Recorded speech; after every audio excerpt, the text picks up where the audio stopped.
जय हिंद, जय भारत। कर्मचारी, पेंशनर्स और फैमिली पेंशनर्स की वेलफेयर से जुड़ी जानकारियों के साथ मैं रीना सुथार आप सभी का स्वागत करती हूँ। आज के इस वीडियो की शुरुआत करते हुए सबसे पहले बात कर लेते हैं उन टॉपिक की जिसकी जानकारी लेकर आज के इस वीडियो में आई हूँ। देखिए, आज हमारे पेंशनर्स जो हैं इनके लिए बहुत बड़ी खुशखबरी है, क्योंकि देखिए केंद्र सरकार के द्वारा आश्वासन मिल चुका है और अगर 8वें वेतन आयोग के तहत इनकी ये सारी जो कुछ 5 मांगे हैं जिस पर सरकार बहुत ही सीरियस होकर विचार कर रही है, और अगर ऐसा हो जाता है, ये मांगे मान ली जाती है, तो आने वाले दिनों में 8वें वेतन आयोग के तहत जो हमारे पेंशनर्स हैं या फैमिली पेंशनर्स हैं उनको अच्छा खासा फायदा हो सकता है। तो चलिए आज के इस वीडियो में विस्तार से इसके बारे में बात करते हैं। ये और इसके साथ साथ कुछ कमेंट्स मैंने शामिल किए हैं जिनके माध्यम से हमारे पेंशनर्स और फैमिली पेंशनर्स ने अपनी पेंशन संबंधी समस्याओं को शेयर किया है। तो चलिए इसी जानकारी के लिए आगे बढ़ते हुए आप सभी से निवेदन है कि वीडियो में अंत तक बने रहिएगा। इस चैनल के माध्यम से दी गई जानकारी अगर आप सभी लोगों के लिए यूजफुल रह रही है तो लाइक और शेयर कर दीजिएगा। इस वीडियो को हाइप करके हर एक कर्मचारी पेंशनर्स तक वीडियो की जानकारी पहुंचाइएगा। आप चाहें तो चैनल को ज्वाइन कर सकते हैं, लेकिन अगर सब्सक्राइब नहीं किया है तो जल्दी से पहले चैनल को सब्सक्राइब करके नोटिफिकेशन ऑन करके फिर वीडियो को देखना कंटिन्यू करिए।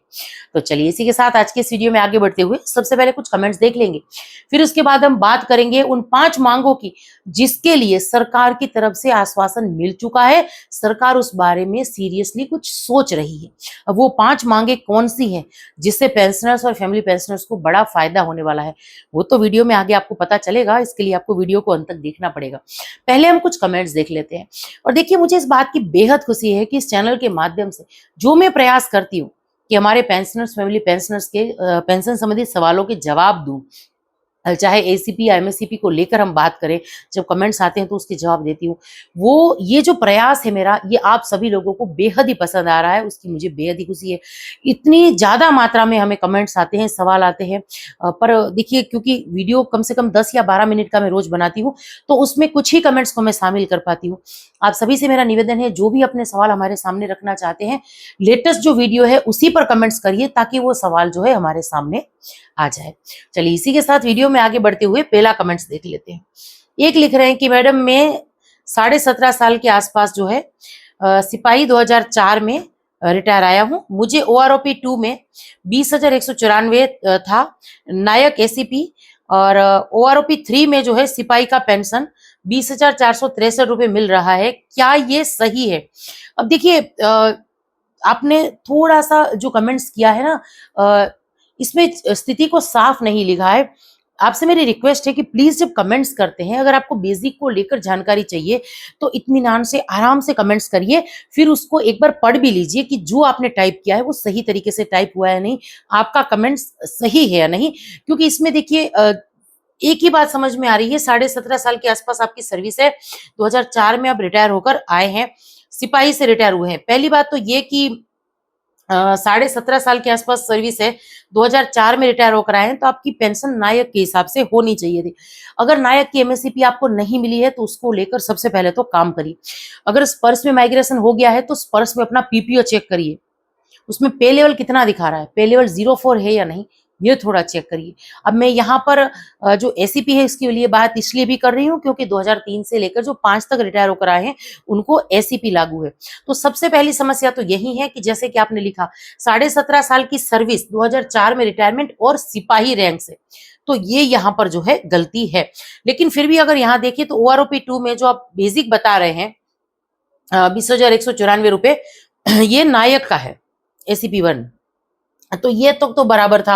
अब OROP 3 में सिपाही का पेंशन फिर से इन्होंने चालू कर दिया है, तो अब यहाँ पर स्पर्श की तरफ से ये बहुत बड़ी गलती हो सकती है। आप इसको लेकर जो है सीपी ग्राम पर कंप्लेन कर सकते हैं। साथ ही मैं फिर से एक रिक्वेस्ट करती हूँ कि प्लीज प्लीज अब जब आप लोग कोई कमेंट्स करते हैं तो ऐसे विस्तार से थोड़ा कमेंट करिए, हम लोगों को आसानी से समझ में आ जाए, उसका मैं जवाब दे पाऊं, उस तरीके से कुछ कमेंट्स करिए।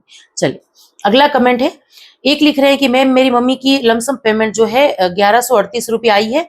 मुझे ये समझ में नहीं आ रहा है कि लमसम पेमेंट ही एरियर है या क्या है। मिनिमम जो पेंशन है वो 22,345 रुपए है, मम्मी की जो पेंशन है। तो देखिए जो एरियर का मैसेज वगैरह आता है या जो आपको स्लिप मिलेगी, पर्स में जब लॉगिन करके आप देखेंगे तो उसमें लमसम पेमेंट ही लिखा होता है, और ये जो अमाउंट है ये डीआर का अमाउंट ही लग रहा है जो अभी हमारे डिफेंस के जो पेंशनर्स, फैमिली पेंशनर्स को मिला है, तो ये बराबर है। चलिए अगला कमेंट है, एक लिख रहे हैं कि मैम मेरी मम्मी की पेंशन जो है 12,349 रुपए आ रही है, पर एरियर का पैसा नहीं मिला। जब मेरे पापा डेथ हुए थे 2001 में, तब पेंशन 2 साल बाद चालू हुई थी, तब भी एरियर का पैसा जो है बाकी था, और भी कोई एरियर नहीं मिला है।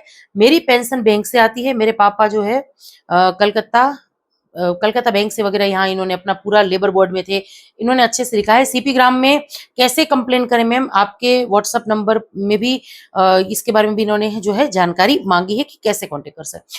तो देखिए, अगर ये पेंशन तो वैसे भी काफी कम लग रही है, 12,349 रुपए, पर क्योंकि आप अन्य विभाग के हैं तो इसके बारे में तो हम ज्यादा बात नहीं कर पाएंगे जब तक पीपीओ वगैरह चेक नहीं करेंगे। व्हाट्सएप नंबर आपको मेरे चैनल पे आसानी से मिल जाएंगे, आप मुझसे संपर्क कर सकते हैं। व्हाट्सएप पर पीपीओ वगैरह चेक करिए तो मैं बात कर दूंगी। और दूसरी बात की सीपी ग्राम पर कैसे कंप्लेन करनी है, देखिए सीपी ग्राम पे कंप्लेन करने का बेहद ही आसान तरीका है। जैसे कि आपने यहाँ लिखा है कि 2001 में जो है जब देहांत हुआ आपके पिताजी का, उसके बाद 2 साल के बाद पेंशन चालू हुई थी, लेकिन कोई एरियर नहीं मिला था। जिस दिन से आपके पिताजी का देहांत हुआ उसके बाद माताजी की पेंशन जब चालू हुई, उसके बीच का जितना भी पीरियड था, 2 साल 3 साल, वो सारा पैसा आपको मिलना चाहिए था, जो नहीं मिला है। अब इतने पुराने केस में भी आप सीपी ग्राम के थ्रू जो है कंप्लेन दर्ज करा सकते हैं, जरूर से कार्रवाई होगी। सीपी ग्राम के नंबर हैं 1800111960। इस नंबर पे कॉल करके आप आपकी कंप्लेन जो है दर्ज करा सकते हैं। चलिए इसी के साथ वीडियो में आगे बढ़ते हैं, अगला कमेंट देख लेते हैं। देखिए, ये जो एक डिपेंडेंट है, काफी समय से सेम यही कमेंट कर रहे हैं, तो आज के इस वीडियो में मैं शामिल कर रही हूं इसको। तकरीबन 15 से 20 ये सेम कमेंट है। इस कमेंट को नहीं समझ में आ रहा है, इसीलिए वीडियो की शुरुआत में भी मैंने कहा था कि जब कमेंट्स करते हैं तो थोड़ा विस्तार से होना चाहिए। पहले मैं इसको पूरा पढ़ लेती हूँ, फिर इसके बारे में बात करती हूँ। ये लिख रहे हैं कि मैम मेरे फादर का पीपीओ जो है 7th पे कमीशन में बना था, बट फैमिली पेंशन का पीपीओ 6th पे कमीशन में है, तो अब क्या करना है। अब देखिए, ऐसा कैसे हो सकता है। आप बता रहे हैं आपके पिताजी का पीपीओ 7th पे कमीशन में बना था, माताजी का जो फैमिली पेंशन ले रही है उनका पीपीओ 6th पे कमीशन में बना था, तो ये कमेंट्स ही अपने आप में थोड़ा अजीब सा है। आप प्लीज थोड़ा क्या कहना चाहते हैं, अगर ये आपको नहीं समझ में आ रहा है तो आप मुझसे कॉल पर भी बात कर सकते हैं, व्हाट्सएप के माध्यम से भी संपर्क कर सकते हैं, मैं बातचीत करके इसके बारे में जरूर से जवाब दूंगी। तो ये थे कुछ कमेंट्स जिनके जवाब हमने देखे। अब वीडियो में आगे बढ़ते हुए बात करते हैं उस खबर की जो लाखों पेंशनर्स और फैमिली पेंशनर्स की चेहरे पे मुस्कान ला सकता है। देखिए, सरकार की तरफ से बकायदा इसको लेकर आश्वासन मिलना, ये अपने आप में एक बहुत बड़ी बात मानी जा रही है। अब ये पूरी खबर क्या है, चलिए इसके बारे में बात करते हैं। देखिए, 8वें वेतन आयोग से पहले 65 लाख पेंशन भोगियों के लिए 5 ऐतिहासिक आश्वासन, और ये मैं नहीं कह रही हूं, हमारे देश के एक बहुत बड़े जाने माने अखबार की ये रिपोर्ट है, और ये जानकारी वहां से निकल कर आ रही है। अब पूरा मामला क्या है, देखिए 49वीं एनसीजेसीएम बैठक में कैबिनेट सचिव द्वारा मंजूर की गई प्रमुख मांगों का विस्तृत विश्लेषण और उनका सीधा प्रभाव देखेंगे अब वीडियो में हम आगे। देखिए, अब बात क्या थी, ये जो 49वीं एनसीजेसीएम बैठक थी उसमें कड़े नियमों को बदलने की शुरुआत हुई है। पिछले हफ्ते जो आयोजित हुई थी ये बैठक, वार्षिक बैठक थी, जो सरकार ने पेंशन से जुड़े पुराने और कड़े नियमों पर बेहद सकारात्मक रुख अपनाया है, यानी एक अच्छा कदम है सरकार की तरफ से भी। देखिए, इसकी अध्यक्षता किसने की थी, इसके बारे में हम बात कर चुके हैं। पीआईबी की पूरी रिपोर्ट हमने पढ़ी थी। कैबिनेट सचिव श्री टीवी सोमनाथन ने इस मीटिंग की अध्यक्षता की थी। इसके बाद देखिए प्रभाव क्या पड़ेगा, 65 लाख से अधिक केंद्रीय कर्मचारी पेंशनभोगी और बुजुर्गों पर इसका सीधा प्रभाव पड़ने वाला है। इसके साथ देखिए, मुख्य उपलब्धि की बात करें तो कर्मचारी संघों की 5 संवेदनशील मांगों पर जो है लिखित आश्वासन और 8वें वेतन आयोग की को सिफारिश, यानी लिखित में सरकार की तरफ से आश्वासन मिला है। ये अपने आप में ही बहुत बड़ी बात हो जाती है।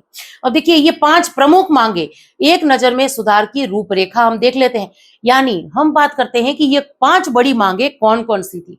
तो देखिए, सबसे पहली बात, पेंशन वृद्धि, हर 5 साल में बढ़ोतरी, 8वें वेतन आयोग को संदर्भित, यानी हर 5 साल में पेंशन में बढ़ोतरी हो। 10 साल तक हमारे जो पेंशनर्स हैं उनको इंतजार नहीं करना चाहिए। अब आगे देखिए, फैमिली पेंशन 50% पर स्थिरता समीक्षा के लिए स्वीकृत, यानी ये भी एक बहुत बड़ी बात है कि फैमिली पेंशन जो है वो 50% होनी चाहिए। अब इस पर भी देखिए समीक्षा के लिए स्वीकृत हुई है। अगर एक मांग डिस्कशन के लिए भी जाती है तो ये भी अपने आप में एक बहुत बड़ी बात हो जाती है। हमारी फैमिली पेंशनर्स के लिए भी एक गुड न्यूज है। आगे देखिए, दिव्यांग आश्रितों की अगर बात करें तो आय प्रमाण पत्र से मुक्ति मिलेगी, तत्काल समाप्ति के निर्देश दिए गए हैं बकायदा इसको लेकर। इस पर भी डिटेल में कल या परसों के वीडियो में मैं बात करूंगी। अब देखिए, ओपीएस विसंगति को लेकर यहाँ पर बात की गई है। 2003 से लेकर 2003-4 मामलों का समाधान होना चाहिए। आंशिक रूप से स्वीकृति की बात यहाँ पर जो है की गई है। इसके साथ आश्रित बहू की अगर बात करूं तो पेंशन के दायरे में शामिल किया जाए। कानून मंत्रालय को समीक्षा के लिए निर्देश दिए गए हैं, यानी कोई अगर बहु आश्रित है तो उसको भी पेंशन मिले, इस बात को लेकर भी डिस्कशन हो सकता है। काफी ऐसे मुद्दे हैं जो अगर विचार के लिए भी जा रहे हैं और इस पर सहमति बन भी जाती है, क्योंकि सरकार देखिए कुछ जैसे कि हमने देखा 1-2 मांग मान ली गई है, 1-2 मांग सोच के लिए भी गई है, 8वें वेतन आयोग की कमेटी के सामने भी जाएगी। ये अपने आप में भी काफी बड़ी बात हो जाती है। आगे देखिए, स्तंभ 1 जो सबसे पहले हमने बात की थी, हर 5 साल में पेंशन वृद्धि, 10 साल के लंबे वक्त का इंतजार अब नहीं करना पड़ेगा। वर्तमान व्यवस्था क्या है देखिए, 1 साल 2 साल 3 साल कुछ इस तरीके से यहाँ चार्ट आप देख रहे हैं। मूल पेंशन में बड़ी बढ़ोतरी केवल हर 10 साल में नए वेतन आयोग के लागू होने पर, यानी जब नया वेतन आयोग आता हो तभी पेंशन की बेसिक में जो है बढ़ोतरी होती है। नुकसान क्या होता है इससे? बढ़ती महंगाई के सामने बुजुर्गों को जीवन यापन में काफी दिक्कतें आती हैं। इसके साथ आगे बढ़ते हुए बात करते हैं। देखिए, मांग और आश्वासन क्या मिला है, एक एक पॉइंट को बेहद ही आसान भाषा में समझाऊंगी, बहुत ध्यान से सुनिएगा। देखिए, संसदीय स्थायी समिति की सिफारिशों के अनुसार पेंशन में हर 5 साल में अनुपातिक बढ़ोतरी हो। कैबिनेट सचिव का फैसला क्या है? इस बेहद महत्वपूर्ण मुद्दे को सरकार 8वें वेतन आयोग के विचारार्थ जरूर भेजेगी, यानी सरकार ने आश्वासन दिया है कि इस पर सोचा जाएगा। 8वें वेतन आयोग की कमेटी के पास सरकार खुद इस बात को रखेगी। अब देखिए, फैमिली पेंशनर्स जो हमारी हैं उनके लिए बहुत बड़ी खबर है। परिवार के लिए अचानक आने वाले आर्थिक संकट की रोकथाम। वर्तमान व्यवस्था क्या है? देखिए, जीवित रहने तक 50% और यहाँ मृत्यु के बाद 30%, यानी सर्विस पेंशनर्स की यहाँ बात हो रही है। अब पेंशन भोगी के जीवित रहने तक आखिरी सैलरी का 50% पेंशन यहाँ पर उनको मिलती है। अब मृत्यु के बाद विधवा या विधुर या बच्चों की फैमिली पेंशन घटकर सिर्फ 30% रह जाती है। ये जो ऑर्डिनरी पेंशन है उसकी बात हो रही है। अब इसमें देखिए मांग क्या गई है, मांग और आश्वासन देखिए 50%, यानी जो सर्विस पेंशनर्स को पेंशन मिलती है उसके बराबर।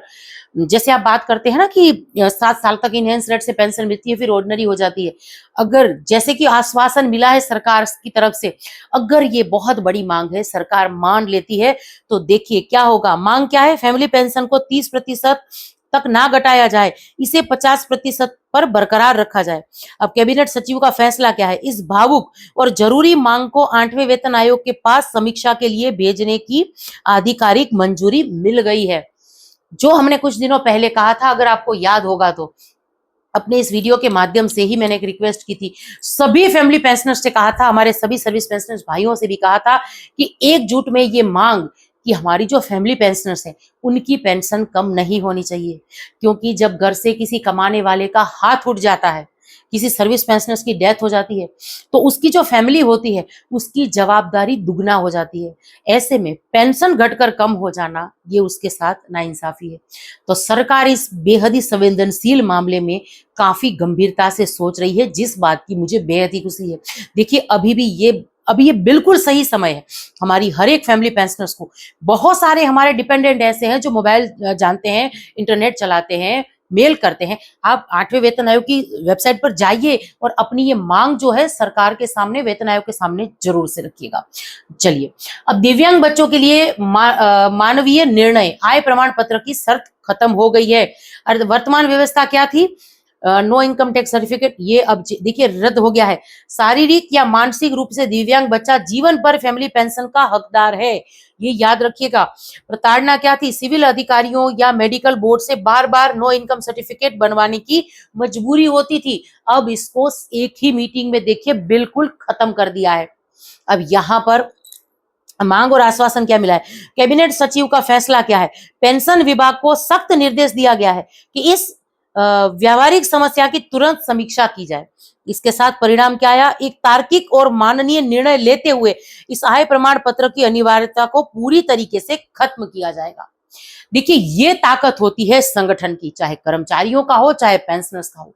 जब से 8वें वेतन आयोग को लागू करने का या 8वें वेतन आयोग की अनाउंसमेंट हुई है, लगातार एनसीजेसीएम स्टाफ साइड की तरफ से भी खबरें आ रही हैं, ये प्रयास हो रहे हैं, वो प्रयास हो रहे हैं। हम अपने वीडियो के माध्यम से भी उसके बारे में बात करते हैं। कर्मचारी और वेतन आयोग या सरकार के बीच की एक बेहद ही महत्वपूर्ण कड़ी है संगठन, चाहे वो राजकीय स्तर पर हो या नेशनल स्तर पर हो। सभी संगठन अपने आप में बेहद ही महत्वपूर्ण है। आपके राज्य में कौन सा ऐसा संगठन है जो बेहतरीन काम करता है, जो कर्मचारी पेंशनर्स या फैमिली पेंशनर्स के हित में काम करता है? कमेंट्स के माध्यम से उसका नाम जरूर से शेयर करिएगा, हम उसके बारे में बात करेंगे। चलिए अगला है ओपीएस विसंगति का समाधान, 2003-4 के उलझे मामलों को सुलझाना, इसके बारे में यहाँ पर बात की गई है। ओपीएस जो 22 दिसंबर 2003 की बात करते हुए देखिए प्रशासनिक देरी की यहाँ पर जो है बात की गई है। अब स्थिति क्या है, वैकेंसी 22 दिसंबर 2003 से पहले जारी हुई लेकिन ज्वाइनिंग 2004 में हुई। अपडेट क्या है, कैबिनेट सचिव ने कर्मचारी संघ से विस्तृत नोट मांगा है, यानी इसके बारे में भी वो सीरियसली सोच रहे हैं। अब अनुकंपा नियुक्ति की अगर बात करें तो स्थिति क्या है, 22 दिसंबर 2003 से पहले आवेदन किया लेकिन नौकरी 1 जनवरी 2004 के बाद मिली। पूर्ण सहमति पेंशन सचिव का वादा है, ऐसे सभी मामलों को 1 हफ्ते के भीतर ओपीएस का लाभ दिया जाएगा। देखिए ये बहुत बड़ी बात है, इसको एक बार और समझ लीजिए कि अगर किसी ने 22 दिसंबर 2003 से पहले नौकरी के लिए आवेदन किया था लेकिन नौकरी 1 जनवरी 2004 के बाद मिली, आवेदन पहले कर दिया था, नौकरी बाद में मिली है, तो ऐसे सभी जो पेंशन है उनको ओपीएस का लाभ दिया जाएगा। ये भी अपने आप में बहुत बड़ी बात है। देखिए इस मीटिंग से जो भी 5 मांगे निकल कर आ रही हैं, उसकी बात जो निकल कर आ रही है, काफी जो है इसको लेकर हम उम्मीद कर सकते हैं। अब परिवार की नई परिभाषा की बात करूं तो विधवा और आश्रित बहू को सामाजिक सुरक्षा देने की यहाँ बात की गई है। अब देखिए जहां पत्नी, बच्चे, बेटा बेटी, माता पिता आते थे, वहीं आश्रित बहू को इसमें शामिल किया जाए। अब वर्तमान व्यवस्था क्या है, सरकारी नियमों में परिवार की परिभाषा बेहद ही सीमित है, जैसे कि मैंने अभी समझाया। यदि किसी पेंशन भोगी के बेटे की मृत्यु हो जाती है तो आश्रित और विधवा बहू को फैमिली पेंशन के दायरे से बाहर रखा गया है। ये साफ बात है। अगर कोई सर्विस पेंशनर्स है, उसकी डेथ हो जाती है, उसके बाद उसकी वाइफ को पेंशन मिलती है, उसकी डेथ हो जाती है तो उसकी आश्रित जो बेटी होती है, विधवा होती है, डिवोर्सी होती है या अनमेरिड होती है, तीनों ही सिचुएशन में उसको जो है पेंशन मिलती है। लेकिन यहाँ पर बात की गई है बहू के बारे में। देखिए मांग और आश्वासन क्या है, मांग क्या है, एक बड़ा सामाजिक और माननीय मुद्दा है, विधवा बहू को पेंशन सुरक्षा दी जाए, यानी बहू को भी बेटी के बराबर ये हक है और ये एक बहुत बड़ी मांग है। कैबिनेट सचिव का फैसला क्या आया, इस ऐतिहासिक बदलाव के लिए डीओपीटी को निर्देश दिया गया है कि वह कानून मंत्रालय के साथ मिलकर इस नियम की तुरंत समीक्षा करे, यानी आने वाले दिनों में कुछ पॉजिटिव रिस्पॉन्स इसको देखकर भी मिल सकता है। चलिए समग्र प्रभाव किसे मिलेगा, सीधा फायदा अगर इसके बारे में बात करें तो इन 5 नीतियों का केंद्र सिर्फ कागज नहीं बल्कि माननीय जीवन है। जो बुजुर्ग पेंशन भोगी है, हर 5 साल में उनकी पेंशन में वृद्धि होगी।